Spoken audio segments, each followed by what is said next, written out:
friends, this is Shrikant here from RoadtripinIndia.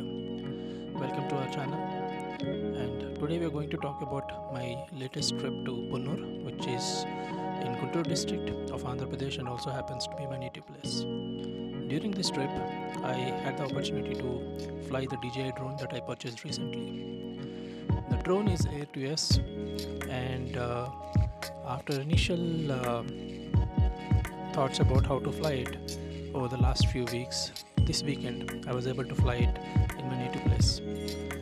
The first place that I visited was Bhavanarayana Swamy temple in Ponnur.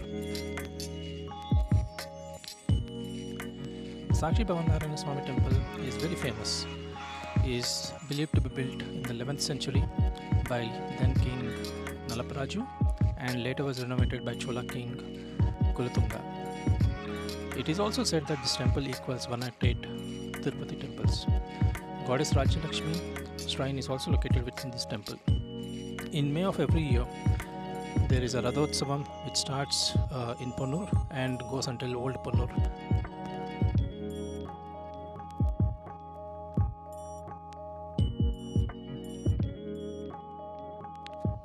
After exploring the Bhavanarayana Swamy temple, we then went to the Anjaneyaswamy temple that's there.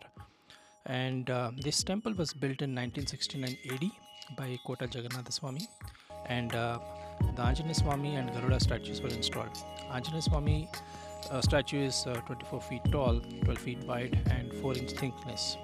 This statue is carved out of a single black granite which was brought under the surveillance of Bhavanarayana Swamy from Edlapadu near Chilkulurpet. There is also a temple for Garuda within the temple complex, which is of 30 feet height and 15 feet wide with a 6 feet thickness. Being the Anjaneyaswamy temple, Hanumat Jayanti is celebrated in a grand manner for a duration of 4 days. Thousands of devotees from the nearby places throng this temple during these festival days. There is also a Venkateshwara Swamy temple and Sahasralingeshwara Swamy temple with 1008 Jyotirlingas.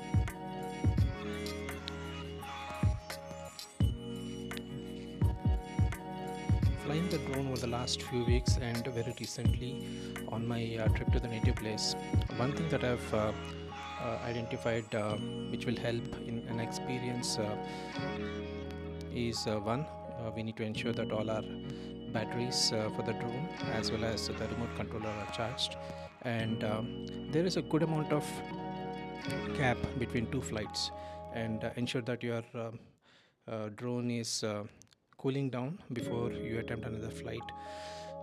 The second is once you are done flying and after the first flight that you are successfully able to make, ensure that you remove the battery so that the drone cools down faster.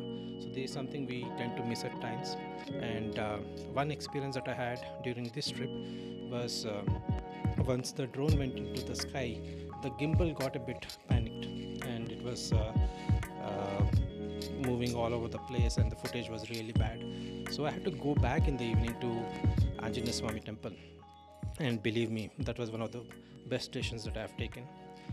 And you can see for yourself the wonderful sunset near the Gopuram, from the Gopuram that I could see, and the shadows falling into the paddy fields that I was able to witness through the drone, which otherwise would not have been possible.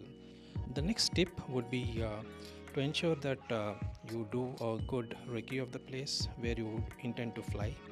Ensure that you don't fly very close to the Gopurams if you are trying to film temples, because there are a lot of wild birds out there who might get disturbed, and two things that might happen. One, they would get impacted themselves with alien object coming and making a lot of sound which would disturb them. The second is they might end up attacking the drone, which would in turn damage the drone. So be very careful and plan your trip in such a way that you do a recce first, understand what are the surroundings, and then plan your flight. And finally, thank you very much for watching the video. Do like, subscribe and hit on the bell icon so that whenever I post the next video, you get intimated and you will be able to share your feedback. And until my next video, this is Shrikant signing off, and happy travels, be safe